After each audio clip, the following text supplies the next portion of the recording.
Hello. Hello. I'm Callum. And I'm Nick. And this is That's Celebrity Big Brother 2026. That's Celebrity Big Brother 2026 Eurovision, baby. Oh God, the show's already going off the rails and we've barely started. Welcome to the show. You may notice some extra greenery behind us. We're investing in a brighter planet for tomorrow. I have a maximalist aesthetic, and the more I can make this backdrop look like a jungle, the more I will do that. So Baba, elephant. Jungle. I think that I'm actually brain. excited for the competition that we run, where it's just like every week we're going to add something to the background until eventually it looks like we're on an episode of Hoarders. You'll notice we've got Martha, who's always been with us, who was the hippopotamus just here. A little diva. But now joining Martha is our little turtle friend, which I hope you can see him. Martha's a she. Yeah. Our turtle his name's friend. Henry. Henry. I was going to christen him this episode. Yeah, his name's Henry. Henry the turtle and Martha the hippopotamus, which if you watched George and Martha growing up, you'll get the reference. How sweet. So sweet. Just a little family. We got it's a real tale of animals. Yeah. All kind of tropical jungle-based animals here, and I'm so okay with that. Yeah. But Nick, this isn't a jungle children's show. This isn't a look at the shit that we bought. This is episode. a Eurovision podcast, which you would not tell just by looking at a still of the screen, but I don't care. So what are we talking about today, Nick? I am really excited. Today, we are going to be running a little episode of Eurovision Trivia. Woo! Yes. So we have put our investigative journalism caps on, and we have absolutely scoured the World Wide Web for the most interesting, funny, interesting again, facts. Irreverent. Useless trivia. Oh, yeah. This is not one of those. No. We understand our audience, right? We know that you follow us for Eurovision. Do not think we're going to be asking, name the two-time Eurovision winners. No. Boring. No, we have delved the corners of the internet to find you like the kind of trivia that you go to your local pub for. The Eurovision pub quiz, if you will. Exactly. So we would love nothing more than for this episode. We have not shared our questions or answers with each other. No, so we'll be playing trivia with each other. Exactly. But we're also playing trivia with you. We would love nothing more than for you to join us. Get in the comments with your answers and your bits and pieces. Because also, I lied when I said we put our investigative journalism caps on. Some of these may I know a lot of you are going to know this like that. Yeah.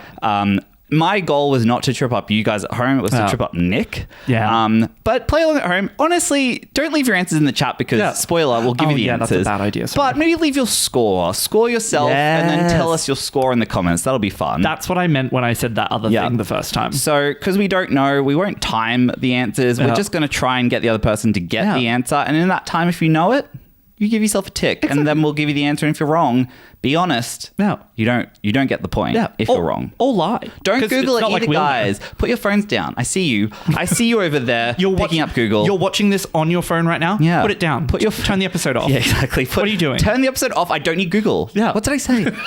But yes, before we get into the trivia though, Nick, please guys, if you like year-round Eurovision content and you just want some water cooler chat, two friends to just chat, to have a little chinwag about Eurovision with, then you found the right channel. So please give us a like and a subscribe because it means a lot to us. We've only covered one Eurovision season and we're excited to keep going with this. And so, yes. We call ourselves the Real Housewives of Eurovision. So you do not watch The Real Housewives. You do not understand that. So if that feels like something that really appeals to you, we would love for you to join us on this journey. So I disagree. We're not The Real Housewives of Eurovision. I would just say we're just... Wait until I throw a wine in your face. Prostitution whore. No, we... Can you say that? Well, I'll bleep it. We're not monetized yet. We don't even have 500 followers. But we're trying to build our audience up, guys. So every follow counts. Yeah. So if you found us and you're curious to what it is, we just chat shit basically about all your favorite Eurovision topics. We're not analysts. We're not into data. We're not into essays. We're just into it. A bit of a chat. Yeah, exactly. But we thought that we'd jump into this episode because, hey, put us on at your next Eurovision party and have a little guess along with friends. Could you imagine us at the background of a Eurovision party? We'll sing Euphoria. Euphoria. All right. right, let's get into some trivia. That was bad. Okay, Nick, kick us off. Give me your first question. I'm ready. Okay. So, as humble Australian lovers of Eurovision, Yes. we are very fortunate that we enjoy watching the Australian coverage on SBS every year. We're also Australian lovers. Yeah, Just a fun fact. that is true. Now, Callum, my first question to you. Yes. What was the first year of the contest that we got to enjoy broadcasted here in Australia? Oh, okay, that's harder. What was the first Eurovision broadcast year in Australia? I'm going to tell you right now, I was about to get very cocky with you and be like, no. Australia made the debut in 2015. Such an easy question. Easy question for babies. Easy question for babies. Well, wrong. Wrong. It's harder than that. Carl. Yeah, This that is serious. hard. So I guess the key thing to remember, guys, is the reason Australia is in Eurovision is because the SBS, our EBU broadcaster, has been broadcasting Eurovision for a hot minute. How many hot minutes? I don't know. I'm going to give a guess that it's before I was born. And I'm not telling the audience the year I was born. Would you say I will I'm give you that. on the right path? You are on the right path. Okay, so we're talking earlier than the mid-90s. The late 90s. The early 2000s. Don't lie. Oh my God, we're talking before 2004, before Helena Papalisi's win? Oh my God. I reckon... Look, part of me, okay, SBS, Australian Institution, I feel like it was really popping off in like the 80s and 90s. That to me is peak SBS era. So I have a feeling that it's some 80s year. Don't ask me why. It's just it is a telepathic connection I have. But what 80s year? That is the question. Years questions suck. Can I just say that, audience? Because there's no way... I'm willing to give it to you within 2 years. Thank you. Because I was going to say, like, if you don't know a year, there's no way to guess a year. No. Okay. Also, sorry for the audience members at home who are not from Australia. Like, this is... The rest of them aren't Australian. Nick said, I'm going to start with a question that excludes 90% of our audience. Bye, watch time. Okay. Are you ready, guys? 1987. Final answer, lock it in. Your final answer? Final answer, lock it in. That is incorrect. The correct answer was 1983. Bullshit. I would have given you 81 to 85 and you went 87. Yeah, because I have taste. Shit question. Honestly, guys, no, send abuse to Nick. His email address is nicholasE69@hotmail.com. Send your hate comments there, please. Anyway. Please, I look forward to them. I feed off your hate. Exactly. But you know what else I look forward to, Callum? Absolutely burying you in this trivia. So give me your question so that I can My problem tear is it down. I'm awful at remembering things, so I'm not keeping score. I'm just here for the lulz. Well, I'm keeping score at 0. 0 all. Anyway. My first question, guys, is can you name me the country that holds the record for the longest non-qualifying streak in Eurovision history? Now, qualification and semi-finals have only happened since the early 2000s. 2004, I think. Potentially. Oh. I should fact check that before That's I advance this question. So it's not going to be some 90s, 70s, 60s. Yeah. It's going to be from the 2000s onwards. But I need you to give me the country that holds the record for, or countries, maybe they're tied. Spoiler. For the country or countries that hold the longest NQ streak in Eurovision history. So obviously we can immediately rule out the big 5. Yes, very good. Very good process of elimination. Yeah. Obviously we can God, he's good. rule out Sweden and Ukraine. Absolutely. We can... Ooh. Who else can we rule out? My thing would be, can I give you a hint already? Don't rule out, rule in. Who are notorious Eurovision NQers in the current era? So my first thought is Denmark. Sorry, Denmark. My first thought would be Denmark. My next thought would probably be Latvia. Sadly, because honestly, Latvia have become one of my favorite Eurovision countries. Honestly, they work so hard and they're really good. And then another one would probably be maybe someone like a Lithuania or an Estonia. But I feel like they do better. My face. I'm just like, no, it's not that. Trivia hosts, Callum, come on. I feel like Denmark's been doing so dog shit of recent.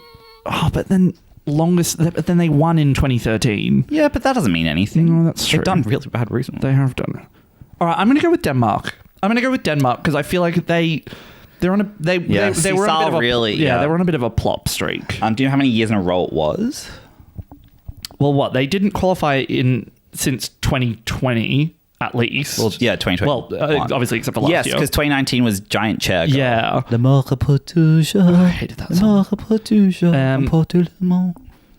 So does that mean that they qualified in 2019 with that? Yeah. Oh, so then that's not really that long. Why'd I give it away? Sorry.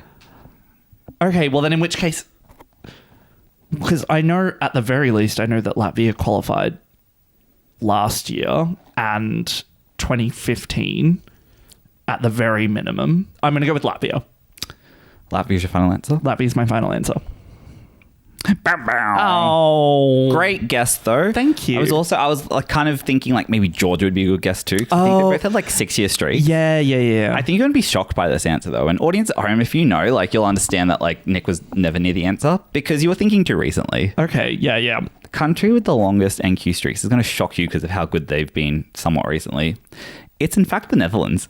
Get out. The Netherlands themselves has had the longest NQ streak from the years since it was possible to NQ. 2005 to 2012, they did not NQ once, which is a 7-year streak. I really need to brush up on my my we need to go back in the 2000s a bit more. Like we've watched quite a few of them, but like not chronologically, and I think that's probably where it feels like it's hard to remember. Yes. So wow, that's surprising. It's pretty shocking considering obviously how far they've turned it around. They've come second a bunch of times. They've won.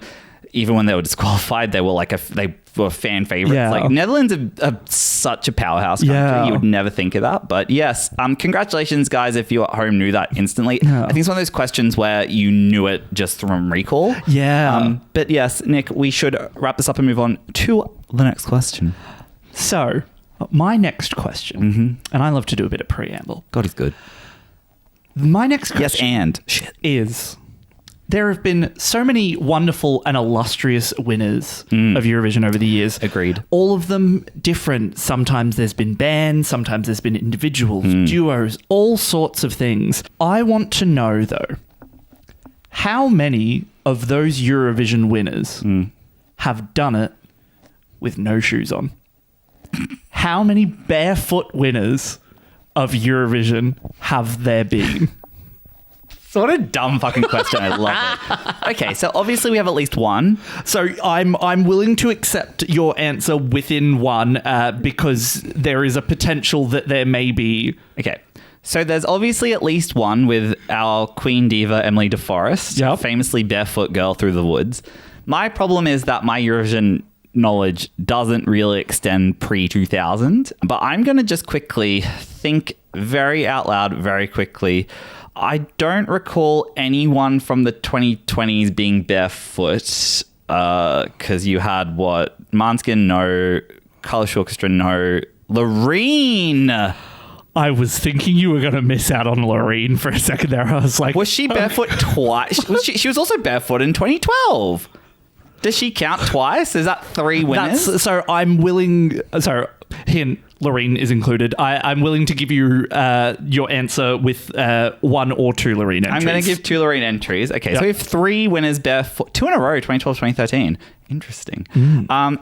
Duh.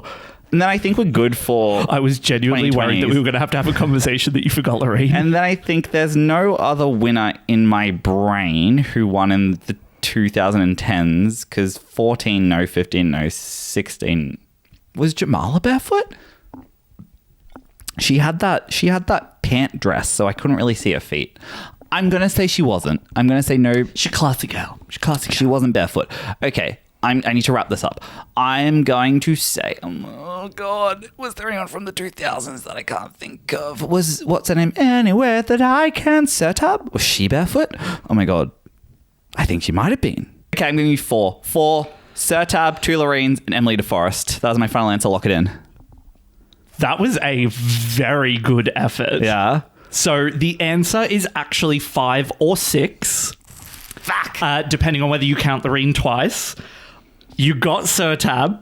You got the double Loreens. You got Emily de Forest. The only ones that you were missing were Dima Bilan in 2008. Believe? Oh, I never would have gotten that. Nah. And the OG mistress herself, Sandy Shaw, puppet on a string. She was barefoot. Got the dogs out. Wow. On the TV in 1967. Do I get the point? That I'm giving you the point for that because that was an excellent. Thank you so much. Effort. Yeah, the Sertab one, I was just like, it triggered something. When you said Sertab, I was like, oh my God, he's got it. Demons believe I'm so annoyed by. I did not because he was on the ice skating rink. Yeah, I am genuinely so pleased by the dichotomy between me thinking that you almost weren't going to pick Lorraine. I was just going to pick Emily DeFrance and that's it. Like done, one, and then immediately getting to Sertab as well because I was going to we are going to have to retire the podcast in shame. I got the girls. Let's just say that. I got the gals. Yeah, Callum. I'm so happy with that. Yeah, that was very good. I'm very impressed. My next one.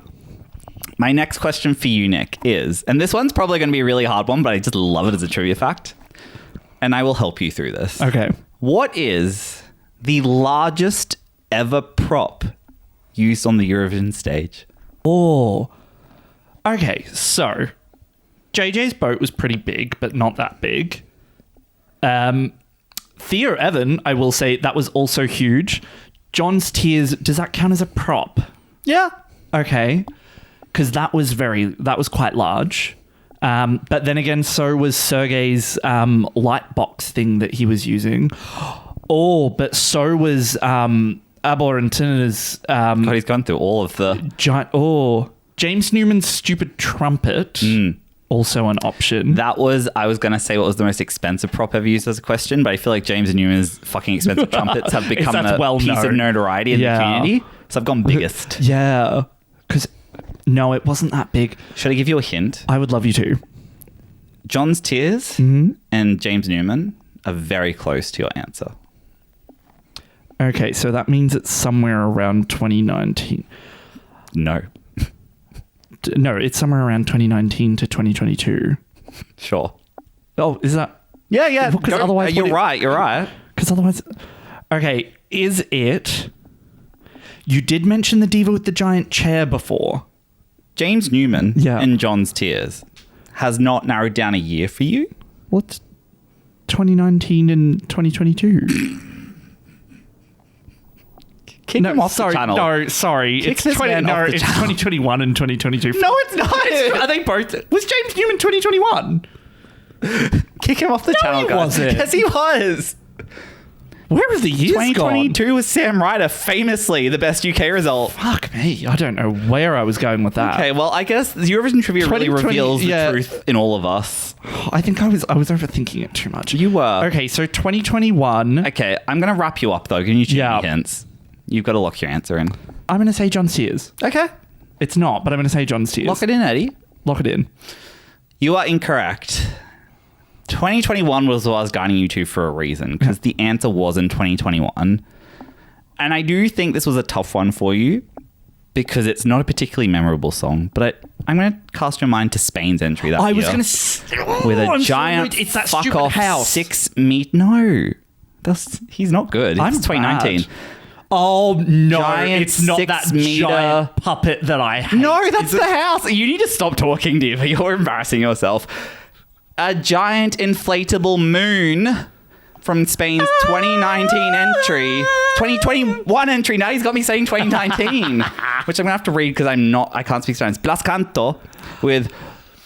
Can you say... Is it Voy a quedarme? Anyway, remember that giant moon? The biggest prop in Eurovision history. So weirdly, I did think about that, but I thought that it was just a light projection on the back. But you said that was 1962, and so you're like, oh, that was too early for Spain. I'm not good with years. I got everything all mixed up. So it wasn't the house or the robot, because that was the same year. Callum, can you do the zoom in on my face with the womp, womp, womp? Do it again, look at the camera. Okay. I thought that was a light projected on the giant inflatable moon. Yeah. And I believe it was nearly 6 meters in diameter. That is wild. So biggest prop in Eurovision history. Wow. Next one. Okay. I believe the score is 1-0.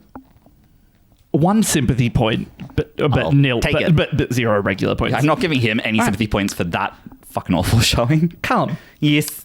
That's me. The great and mighty micronation of Luxembourg. Yes. They have won 5 times. They have. I would like you to tell me how many of those winners are from Luxembourg. Dumb question. Can I just say what I think it is and you can tell me if I'm right or wrong? Let's do a really quick one. That's how trivia works. Is it 0? Is it? I don't know. Is it 0? Lock it in, Eddie. It is in fact 0. I knew I was going with this trick question. There have been no... I saw through his facade and I said, no, not today. There have been no Luxembourgish winners from Luxembourg. Yes. There have been 4 French and 1 Greek. There you go. Winners for the mighty nation of Luxembourg. That's a great question. Thank you. So that's 2. Thank you. None. Well, because I'm bad at trivia. Maybe on your next one. Ooh. Okay. Nick, your next question is... And I think a lot of us will know this one, but I'm really excited because I just want to watch me fuck it up by about 10 years. What is, and there's a bonus point in this one, so you could catch up in the moment.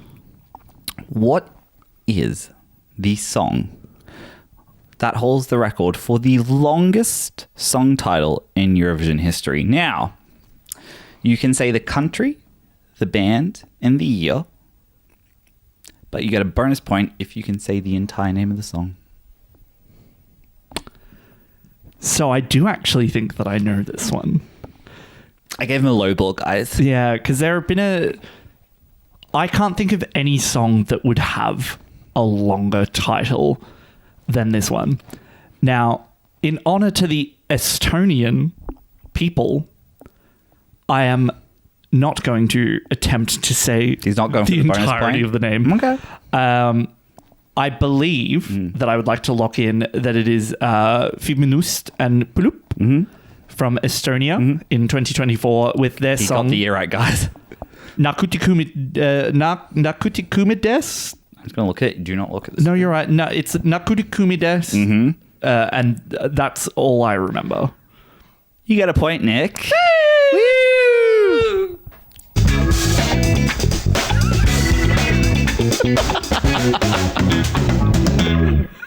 That wasn't the applause button. That's good. Leave that in. I like that. Yes. 5 minutes and Pulup won the longest name title with their song, parentheses, Nendes, close parentheses, Na Kutikumides etea mikul midai. If we have just lost our 5 Estonian subscribers, I'm so sorry. We did really try, though. I really want to go to Tallinn one day. Yeah. It looks like such a beautiful city. We'll be there. I would love to visit Kicking the Cock. Kicking the cock. Kicking the Cock. Anyway. Are you ready? I don't know. Are you ready to have your world rocked? Maybe. I don't know if you will know the answer to this question. Try me. I don't think that you will. My question, primarily to the audience, who is the most prolific Eurovision artist of all time? What does that mean? So that means who that has participated in Eurovision has released the most music. It doesn't mean it was the best. It doesn't mean it was the most popular, but they have released the most music. So your question is, which Eurovision artist has released the highest quantity of songs? Yeah, whether it's songs, albums, or otherwise. I don't know. Part of me wants to go with Justina Stikoska from this year because I feel like she loves releasing. Like apparently she's got like 15 to 20 albums in her category. If you're telling me there's someone else that's been around longer, you said it's someone you wanted to introduce me to, which is making me think that's no one I know. Maybe it's reintroduce you to. Loreen. Have you heard of this funky new artist called Loreen? Reintroduce me? I know. I don't know. They represented the country that I was just talking about in the previous question that I asked you. Luxembourg. Oh no, because here's my problem is you know this year and last year. Sorry to the audience, but I couldn't tell you my Luxembourgish Eurovision history prior to 2024. Again, I'm pretty good at Eurovision post 2000, not great prior to 2000. So I'm guessing it's an artist from that era. You would be correct. Well, that's not very fun. I'm going to say it's famous Luxembourgish singer Luxembourg. Lock it in. Final answer. How did you get that? Thank you so much. I did it again, guys. Well done. Yes, congratulations. No, cancel that applause. Cancel that. Cancel that. Cancel. Oh my God, how do I turn it off?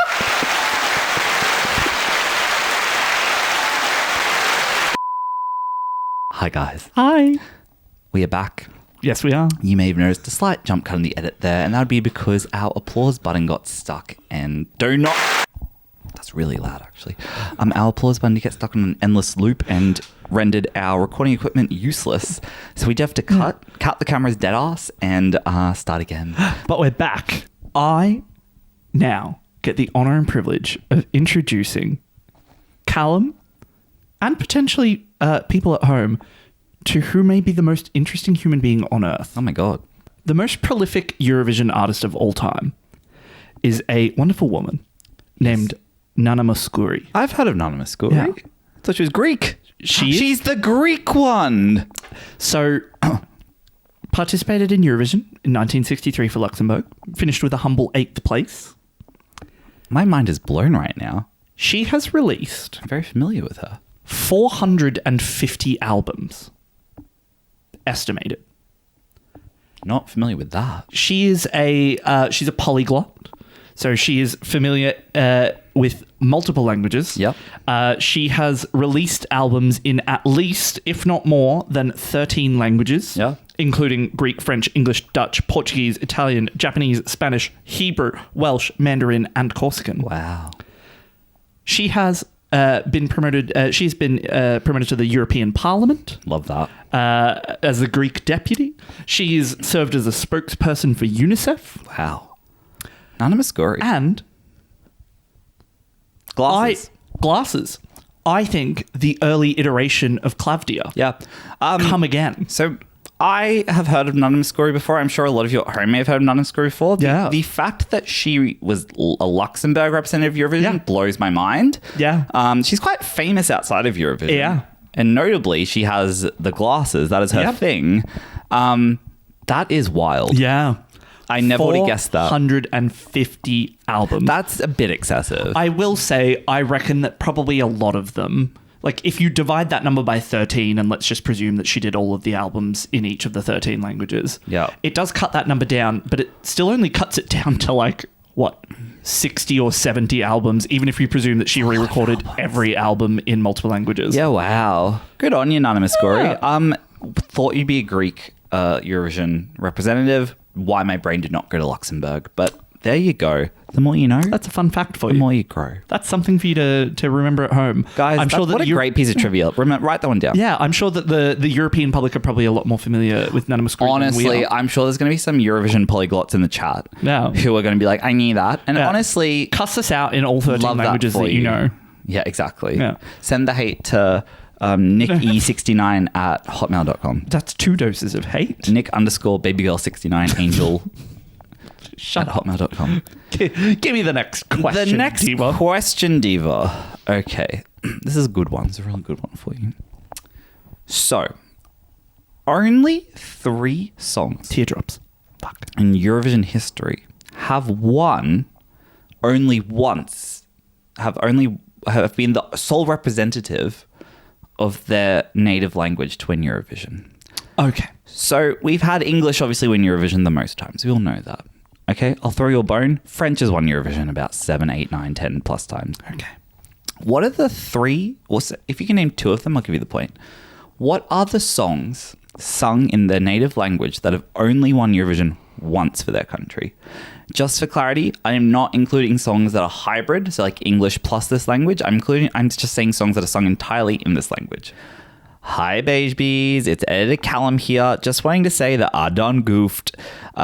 I have done some more thorough research and have come to the conclusion that there are, in fact, 5 songs that match this criteria. So just to reiterate, these are songs that have won Eurovision, sung entirely in the one language, and that language has only won once. Okay? So any hybrid languages, unfortunately, don't count. Be careful because there are some winners who have hybridized languages that don't mix with English that still don't count.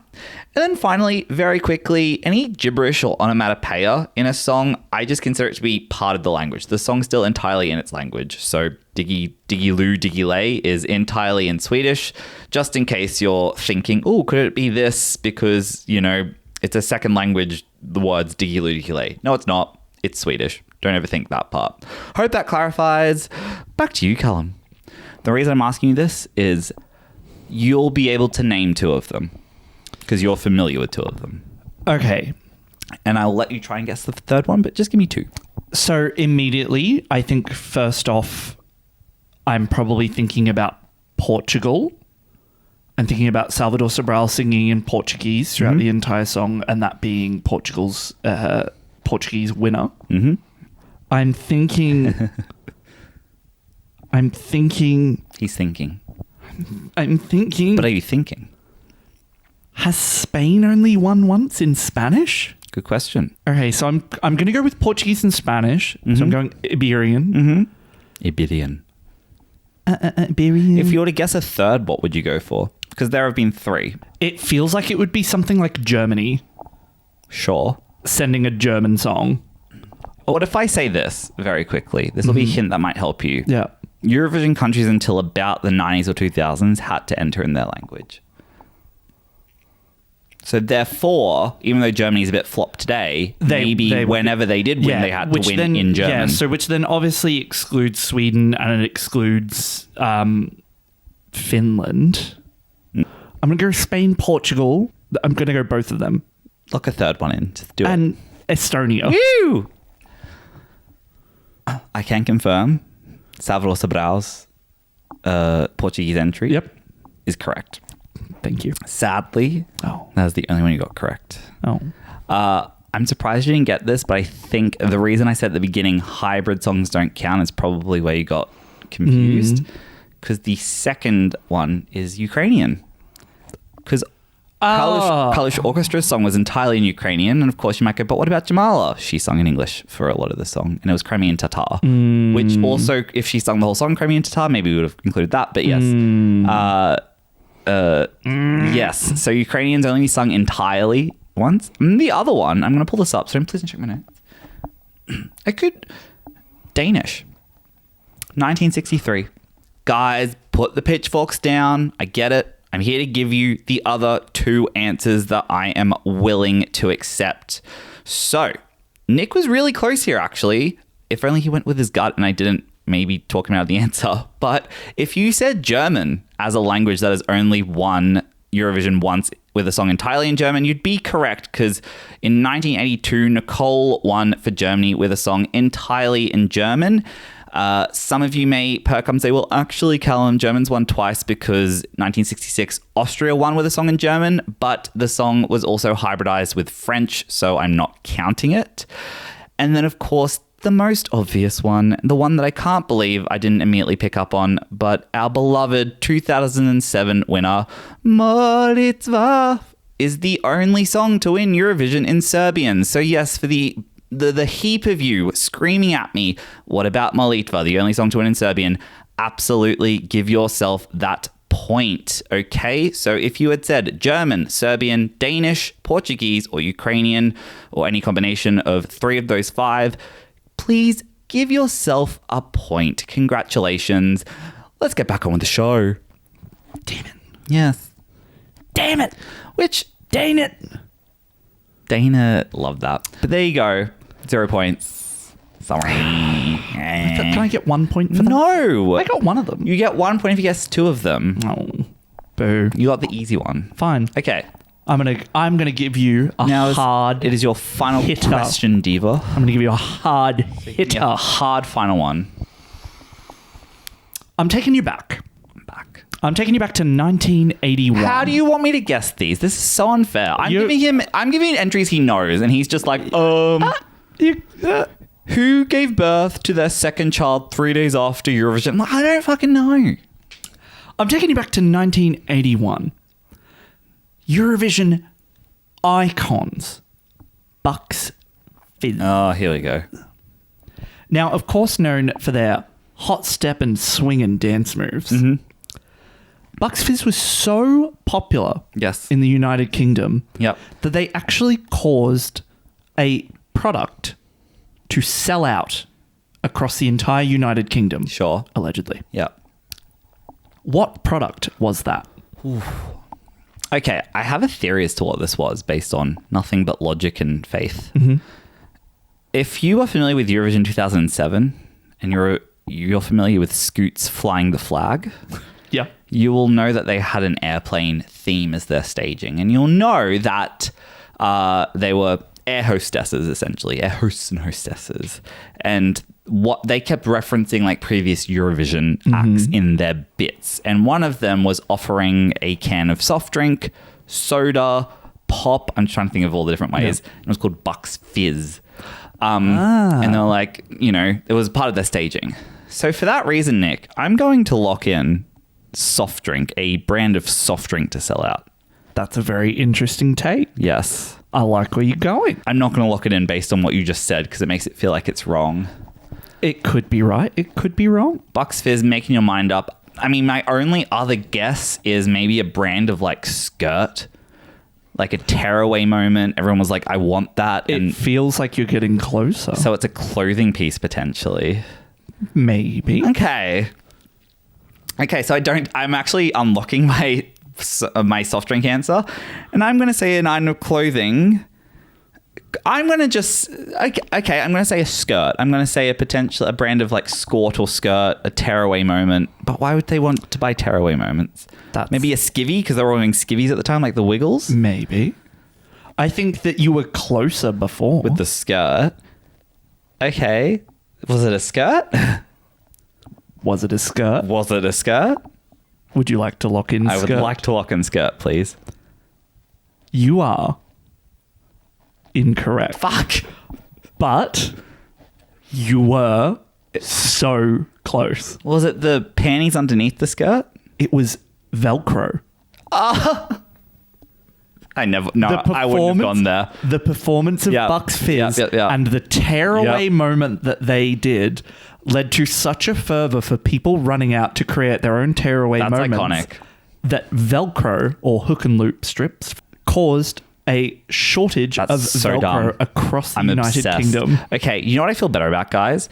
I was going clothing. I wasn't going materials. You were so like, that's why I was like, I don't want to give it to him, but you're getting close. I wasn't. My brain wouldn't have gone that way. It would have kept going to items of clothing. You so had the right energy though. Yeah. You were thinking about the tearaway. I was like, what are the two most iconic things about Bucks Fizz? And one was like, I went to Scoot immediately, and then your answer made me think it wasn't the soft drink. So thank you. Not. And then I was like, what's the most iconic thing about the song? It's the tearaway. Yeah. Cool. Love that. Yeah. God, I'm good. Isn't that fun? Okay. I'm going to give you half a point for that. Thank you so much. I'm not counting. It's 1.5 points, I believe, at this point, and 2.5. 2.5. And you're at 1? Yes, you're at 1. Yeah. My final question. I'm ready. I'm gonna. I reckon you'll get this. This question is worth 2 points. No, it's not. Oh. I win. I reckon you'll get this. I have faith in you. I don't want to play anymore. I don't want to play anymore. Okay, are you ready? I'm ready. What? Whenever you're ready. Country, act, year is what I'm looking for, but it won't be that hard, I promise. So, what song? I'm ready. Experienced the largest jump in placement. So post 2016, when they split the jury and the televote, what song has experienced the highest jump in placement from jury vote to total score, including televote? The largest jump in placement due to that split. So benefited the most from a televote score, let's say. But essentially that question then boils down to who got the highest ever televote score, doesn't it? No. Because if you got the highest ever jury score, like if you're Colours Orchestra, you already were in like 6th place. There are a couple of famous examples of countries who weren't doing very well, and then the televote bumped them up ridiculously high. I think I might know this one. Talk me through your thought process. So I think I gave it away by trying to explain it to him. I think because my natural instinct would be. Like, I still think the question is poorly phrased because I still think that the largest jump from jury to final score would be whoever got the highest placement. I didn't say score.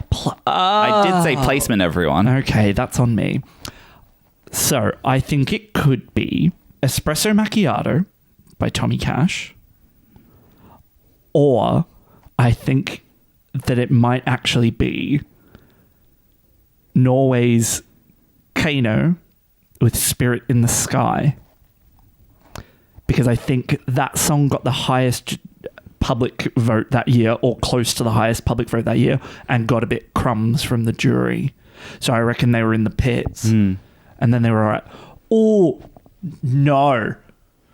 I think that it could be from Chisinau to Bucharest. I think that it could be... Hey, ho. Let's go rock and roll. Yeah. I think it's them, because they definitely got crumbs from the jury, but they got the highest public score of 2022. Correct. I'm going to go with Moldova. Zobzblub, however you pronounce Pretty it. close. Zobzblod. Trentenutel. Yep. Yeah, that's what I'm going with. Is that your final answer? I think it is. I'm feeling pretty confident, because I know that Kino didn't get Kino. Fucking get down to the pub. Get in the Kino. Oh, love. For anyone that doesn't know, Kino is a in the pub like numbers betting game. It's like a gambling bingo in Australia. It's kind of stupid. Yeah. I think that they would have got more from a jury than Moldova did, because I reckon Moldova got dust. I'm looking in Moldova. You're correct. Yes. I got one. I knew you'd get this because Kano and let's go. Zubshabot, they improved their positions by... Careful, because you're getting very close when you say that to a Maltese swear. It's a fun fact for you. Oh, God. How do I pronounce Moldova's entry? Go on. That's fine. He doesn't get it. Yes. So Moldova 2022. So if Norway improved their placement by 12 places, yeah, Moldova by 13 in 2022. So a single placement different.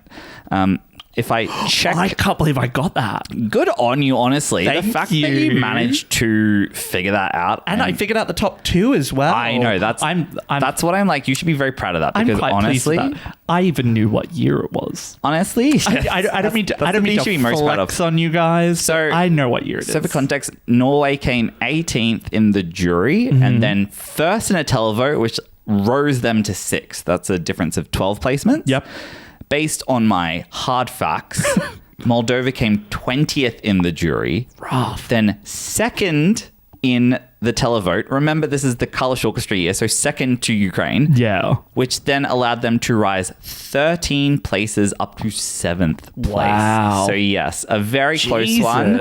But Moldova, That's good nuts. choice, because I naturally would have said Kano, because I feel like that, for whatever reason, is popular trivia. Yeah, because I feel like But Kano is wrong. like a very memorable one Yes. for exactly that reason. Incorrect. Moldova have pipped them for that reason.